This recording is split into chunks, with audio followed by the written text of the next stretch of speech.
So I've just seen Joker 2. So let's talk about it. Okay, so I have seen Joker 2, the sequel to 2019's Joker movie. That movie that crossed $1 billion. The first R-rated film to ever do that. And a ginormous success. A fantastic masterpiece. A brilliant movie. One of the best comic book movies ever made. Joaquin Phoenix won an Academy Award, an Oscar for it. Because he's fantastic in it. Now, a sequel. I didn't think it needed a sequel. Let's be real. I did not think it, in any way, shape, or form, it ever needed a sequel. Now, I will give them credit. They didn't include Batman in it. So that's a plus. I was very afraid they were going to tie it into the Batman somehow. But they didn't.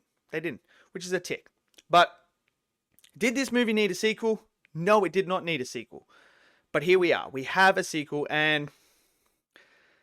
oh man, it really hurts so much that you have such a great first movie and then this movie just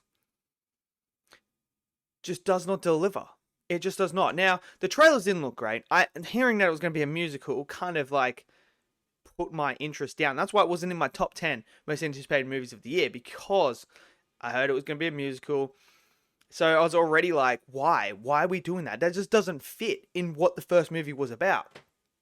So after seeing this movie, the musical numbers don't match. It just does not. Look, this is the issue. The first movie was this dark story about tragedy, about a character in Arthur Fleck who society had failed and had now turned into the person that thought this was the best way he could deal with things because he had no one else. He was abandoned by society. So how does he, deal with his emotions? How does he deal with all the traumatic stuff that has happened in his life? He's been put down by everyone else, people lying to him constantly. It's a brilliant tale on that dark side. It's something that felt very real that could happen in today's society. Then you come into the second one, and the musical numbers just take away from those heavy scenes that you're supposed to be attached to. There's this bit where it's like, okay, it's building up. Arthur's about to, showcase why he's down this road, what's going on. And then it goes into a musical thing. Like there's this one where he's doing an interview and it breaks into a song. And I'm just sitting there like, it's taking me out of the movie. It's taking me out of that scene. It did not work. The tone of this particular movie is a tone that is supposed to be dark. That's supposed to make you feel like uneasy.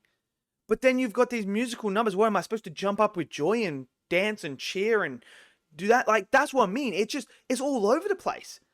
Am I supposed to feel bad for this person? Am I supposed to try and understand what the psychological stuff with him? Or am I supposed to jump up in a song and dance with him? Like, what's going on? Now, to me, it did not work. It just did not. It took away from those scenes. Everything that you were telling me that I'm supposed to feel, you instantly make me unfeel all that because you're doing a song and dance. And that's just does not work. And when you contrast it to the first movie, what it did really well is it had this score. So you had Arthur dancing in it, but you understood why he was doing it. It was a coping mechanism, and the score elevated that scene to make you feel something. But when I have Arthur singing and dancing, it takes away from that moment. Now, I understand what they're trying to do. They're trying to incorporate like this fantasy land and like this fantasy that he's living in.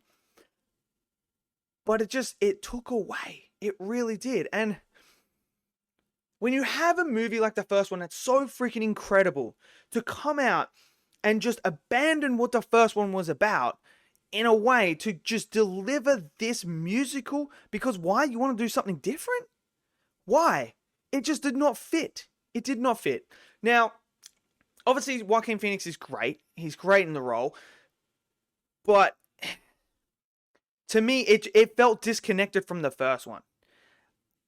I felt like this was not connected in any way, shape, or form really to the Arthur character in the first one. I felt like I was watching a different character. And I didn't feel like there was any real evolution in the character itself compared to the first one. The first one, we saw him at the start to where he ended up, to where he did become the Joker. In this one, it's kind of doing the reverse.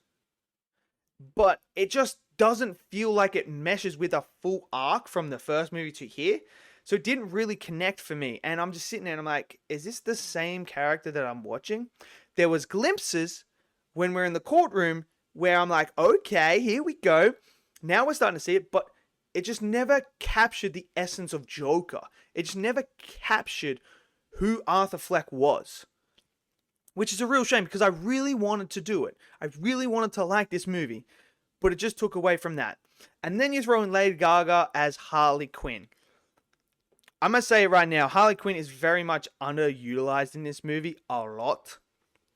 I feel like she's just a shoehorn. It feels like she's shoehorned in, because it's like, hey guys, guess what? We have Joker, but you know what's even better? How about we have Harley Quinn as well? I never really bought Harley Quinn falling in love with Arthur or anything like that. It just never felt real, which is a shame. And she's not in the movie that much. Like, she doesn't really have a presence in the movie. I thought it was going to be a bit different, but it just did not hit on the level that the first one did. It didn't even get close. That's the thing. Now, there are going to be some people that are going to like this movie. And if you do like this movie, that's freaking awesome. Like, look, it has the score from the first one in moments that I really, really liked. There is moments that I enjoyed. You know, like I said, there's a court scene where he's dressed as the Joker, as you see in the trailer. I like that scene. That started to make me feel like, okay, I'm seeing the evolution of this character. I'm seeing Arthur become the Joker again and showcase what has happened in the first one to get him to this point. Then there's other moments as well involving the guards and that, and you see the traumatic stuff that's happening in the jail, in Arkham and stuff like that. That was great. But in between, there's moments where I'm just getting taken out. It's just not working. And then when the score lands in the certain areas, you're like, ooh, okay, here we go. We're delivering. And then you get to the ending as well. And the ending didn't feel satisfying at all. It really didn't. It just felt like we needed to end this movie somehow. So let's just end it like this. That's what it felt like. It did not feel like satisfying. Like the first movie ended on a satisfying note.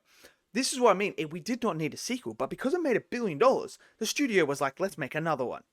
The first one ends perfectly.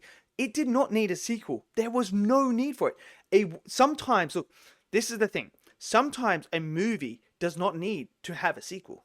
Sometimes a movie is perfect as it is, as one movie. But because it made $1 billion, they went out and made another one. And it just did not land at all.